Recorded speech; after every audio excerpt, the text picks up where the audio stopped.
अस्सलाम वालेकुम dear student, welcome to my YouTube channel MK bright chemistry. Student, आज हम लोग जिस टॉपिक के ऊपर डिस्कशन करने जा रहे हैं वो है आयनिक रेडियस। यानी कि आज हम लोग देखेंगे कि एक आयन का रेडियस किस तरह मालूम किया जाता है। ठीक है, हमने पढ़ा है कि आयन क्या चीज़ होती है। जब एक एटम इलेक्ट्रॉन लूज करेगा या गेन करेगा तो वो आयन बन जाता है। तो मेरे पास ये एक सोडियम एटम है। ठीक है, सोडियम एटम का हमें पता है कि एटॉमिक नंबर 11 होता है। ठीक है, ये मेरे पास सोडियम एटम है।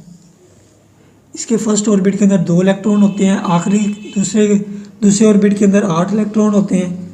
ठीक है, अब इसी तरह ये आखिरी शेल के अंदर 1 इलेक्ट्रॉन होता है। ठीक है, अब मेरे पास ये एक एग्जांपल है सोडियम एटम की। ठीक है, अब ये एक एटम है, ये आयन नहीं है। ठीक है, जब ये इलेक्ट्रॉन या तो लूज कर दे या गेन कर ले तब ये आयन बन जाएगा।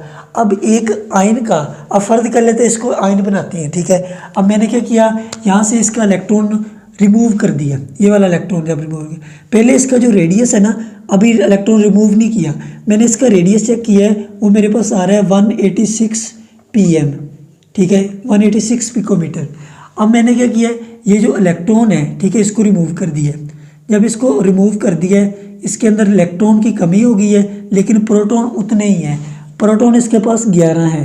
ठीक है, अब इलेक्ट्रॉन इसके पास कितने रह गए, वो रह गए 10 इलेक्ट्रॉन रह गए। ठीक है, अब जब इलेक्ट्रॉन कम रह गए, ठीक है, अब इलेक्ट्रॉन कम में प्रोटॉन ज़्यादा है। अब प्रोटॉन इन बाकी इलेक्ट्रॉन को ज़्यादा फोर्स ऑफ अट्रैक्शन से खींचेगा। ठीक है, जब इसको ज़्यादा फोर्स ऑफ अट्रैक्शन से खींचेगा तो इसका जो रेडियस है वो 186 से किस पर आ जाएगा, वो 95 पर आ जाएगा, 95 पिकोमीटर।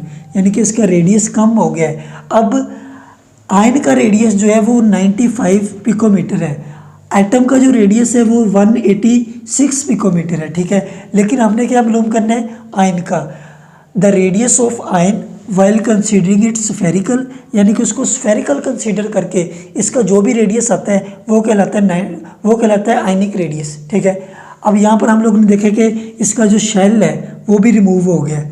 जारी बात है, जब इसमें इलेक्ट्रॉन ही कोई नहीं रहा, वो ख़त्म हो गया शेल। अब इसका वैलेंस शेल ये रह गया। ठीक है, अब यहाँ से हमें पता चल रहा है कि जब एक एटम इलेक्ट्रॉन को लूज करता है तो वो केटाइन बनाता है। ठीक है, अब केटाइन का रेडियस अपने पेरेंट एटम से कम होता है। वजह क्यों है, यानी कि ये आप लोग खुद ही अंदाज़ा लगा रहे हो कि 95 पर आ गया है, लेकिन इसके जो पेरेंट एटम है यानी कि सोडियम से बना है उसका रेडियस इतना था। अब रीज़न इसकी यानी कि आप लोगों ने खुद ही देख लिया है कि बाज़ औक़ात ऐसे होता है कि जब इलेक्ट्रॉन निकलता है तो शेल भी ख़त्म हो जाता है। जब शेल ख़त्म हुआ तो ज़ाहिर बात उसका रेडियस के अंदर कमी आ रही है, तो सारी बात उसके रेडियस के अंदर कमी आएगी। दूसरी ये है कि इसके अंदर नंबर ऑफ प्रोटॉन उतने ही रहते हैं लेकिन इलेक्ट्रॉन कम हो जाते हैं। अब प्रोटॉन की तादाद ज़्यादा है इलेक्ट्रॉन की निस्बत। अब प्रोटॉन का काम क्या होता है, उनको अपनी तरफ खींचना।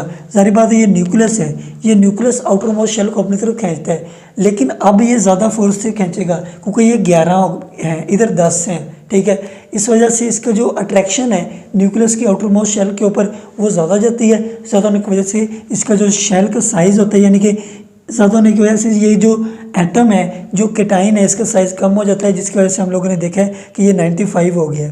ठीक है, अब यहाँ पर हमें पता चल गया कि केटाइन का जो रेडियस होता है वो अपने पेरेंट एटम से छोटा होता है।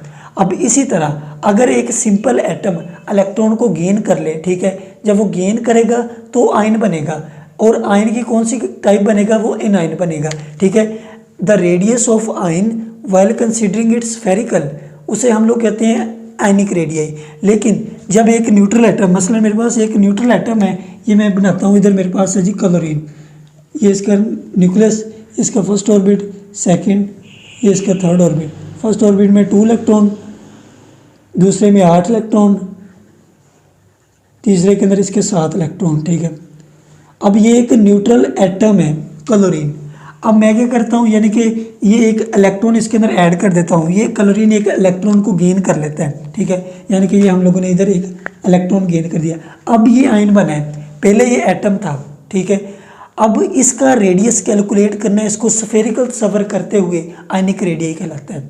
ठीक है, यानी कि एनाइन तो है, ठीक है, टाइप तो आयन की है ना। अब आयन बनने से पहले हम लोगों ने इस एटम का रेडियस कैलकुलेट किया है, वो हमारे पास आया 99 पिकोमीटर।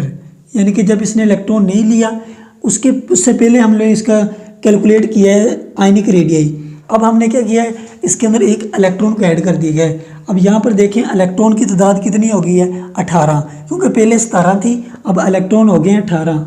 लेकिन यहाँ पर जो प्रोटॉन है वो 17 ही है, ठीक है, प्रोटॉन की तादाद उतनी ही है, क्योंकि हमने ऐड किया है, इलेक्ट्रॉन ऐड किया है। अब इलेक्ट्रॉन ऐड करने के बाद हम लोगों ने इसका जो रेडियस है वो कैलकुलेट किया, जिसे हम लोग आयनिक रेडियस कहते हैं। वो हमारे पास आया है 181 पिकोमीटर, यानी कि इसका रेडियस इंक्रीज कर गया है। पेरेंट एटम से आयन का जो एनायन का जो रेडियस होता है वो ज़्यादा होता है। अब इसकी रीज़न क्या है? अब रीज़न इसकी ये है कि जब इलेक्ट्रॉन इधर ऐड किया है, ठीक है, जब हम लोगों ने दूसरा इलेक्ट्रॉन इसको ऐड कर रहे हैं तो इधर वाले जो इलेक्ट्रॉन है वो आने वाले इलेक्ट्रॉन को रिपेल कर रहे हैं। जब वो रिपेल करेंगे, ठीक है, वो दूर उसको धकेलेंगे, जिसकी वजह से इसका जो ऑर्बिट होगा वो ज़्यादा हो जाएगा, ऑर्बिट का जो साइज़ होगा वो ज़्यादा हो जाएगा, ठीक है। ज़्यादा होने की वजह से इसका जो रेडियस हमने देखा है वो ज़्यादा हो गया।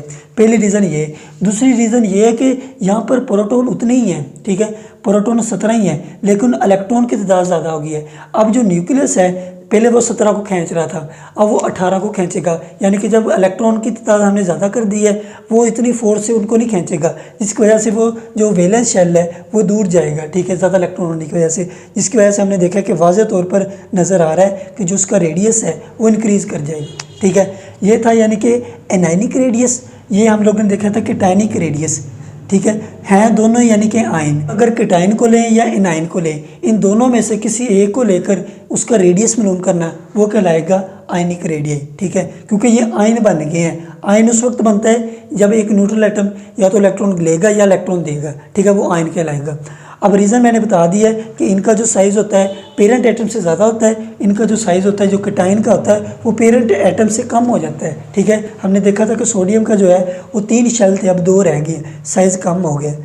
अब अगर इनके ट्रेंड की बात करें तो ये ट्रेंड उसी तरह ही है जिस तरह हम लोगों ने एटॉमिक रेडियस का ट्रेंड पढ़ा है, यानी कि ग्रुप के अंदर जब हम लोग जाते हैं तो ये आयनिक रेडियस इंक्रीज़ करता है। इंक्रीज़ करने की वजह क्या है? क्योंकि ये साइज़ इंक्रीज़ करता है, नंबर ऑफ़ शेल्स इंक्रीज़ करते हैं, शील्डिंग इफेक्ट इंक्रीज़ करता है, जिसकी वजह से जब हम लोग ग्रुप के अंदर नीचे आते हैं तो आयनिक रेडियस इंक्रीज़ करता है। इसी तरह अगर आप पीरियड में जाएँ लेफ़्ट से राइट जब हम लोग पीरियड में मूव करते हैं, हमें पता है कि न्यूक्लियर चार्ज इंक्रीज़ करते हैं, नंबर ऑफ़ शेल्स उतने ही रहते हैं, ठीक है। लेकिन पॉजिटिव चार्ज यानी कि न्यूक्लियस के ऊपर जो चार्ज है प्रोटॉन वो इंक्रीज़ करते हैं, जिसकी वजह से जो रेडियस होते हैं आयन का रेडियस वो कम हो जाता है, ठीक है। अब इसके बाद हम लोग देखते हैं कि आयनिक रेडियस को किस तरह मेजर किया जाता है। अब हम लोग देखते हैं कि जो आयन्स होते हैं, ठीक है, इनका जो रेडियस है इसको किस तरह मेजर किया जाता है। अब ये मेरे पास 2 आयन्स है, पोटाशियम आयन और क्लोराइड आयन, ठीक है। इन दोनों की ये कंबाइंड फॉर्म है।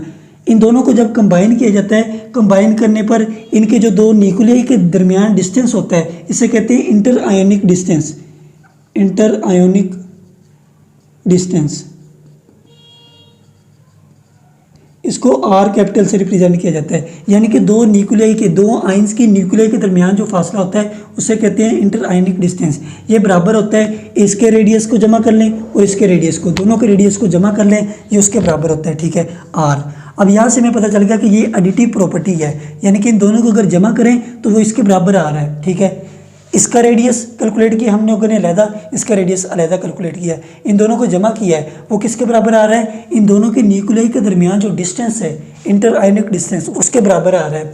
अब यहाँ से हमें पता चल गया कि अगर हमें ये दिया जाए, ठीक है, या ये दिया जाए, इन तीनों में से 2 चीज़ें दे दी जाए तो तीसरा हम लोग ऑटोमेटिकली निकाल लेंगे। फ़र्ज कह लेते हैं कि हम लोगों ने निकालना है रेडियस ऑफ पोटाशियम, तो वो किस तरह निकालेंगे? Radius of potassium is equal to R में से हम लोग माइनस कर देते इसके R रेडियस को, क्लोरीन के रेडियस को। एक सिंपल क्लोरीन आयन का अगर हम लोगों ने मालूम करना था वो कैसे मालूम करते, ठीक है, radius of chloride ion is equal to R minus radius of potassium ion, ठीक है। अगर हमें तीनों वैल्यू में से कोई 2 दे दी जाए तो तीसरी हम लोग इजीली इस फार्मूले के जरिए निकाल लेंगे। उम्मीद करता हूँ कि आपको आज के लेक्चर की समझ आई होगी।